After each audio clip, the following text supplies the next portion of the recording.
அரசியல் கட்சியிலும் பெண் கொள்கை தலைவர்கள் இல்லாத போது எங்களது தமிழக வெற்றி கழகத்தில் மட்டும் 2 பெண் தலைவர்கள் இருக்கின்றார்கள் என்றால் பெண்கள் தான் லேஸ்பட்டவங்களாங்க.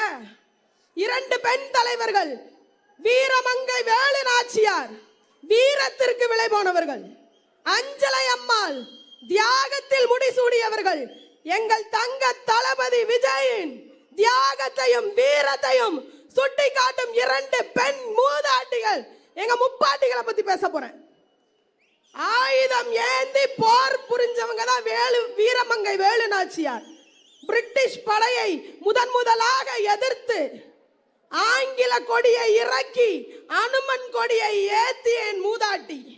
அதே போல் திமுக கொடியை இறக்கி தவேக கொடியை ஏற்ற போகும்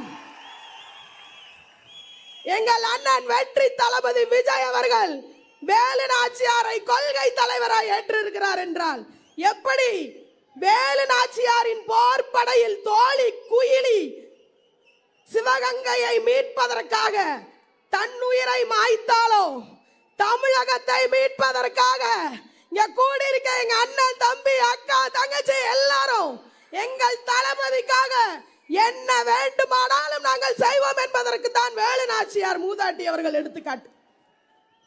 அஞ்சலை அம்மாள் அவர்கள்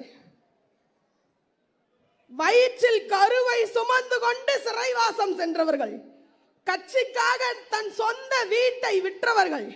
என் அண்ணன் வெற்றி தளபதி விஜய் அவர்கள் எத்தனை உயரத்தில் இருந்தாலும் அத்தனையையும் விட்டுவிட்டு நமக்காக, நமது சுதந்திரத்திற்காக, நாம் கட்டுக்கொண்டிருக்கும் ஆட்சியில் இருந்து விடுபடுவதற்காக தியாக உணர்வோடு அரசியலில் இறங்கியிருக்கின்றாரே, அதுதான் அஞ்சலை அம்மாளை கொள்கை தலைவராய் நாம் ஏற்றிருக்கிறோம். தியாகத்தையும் வீரத்தையும் ஏந்திய பெண் கொள்கை தலைவர்களை ஏற்றிருக்கும் நாம்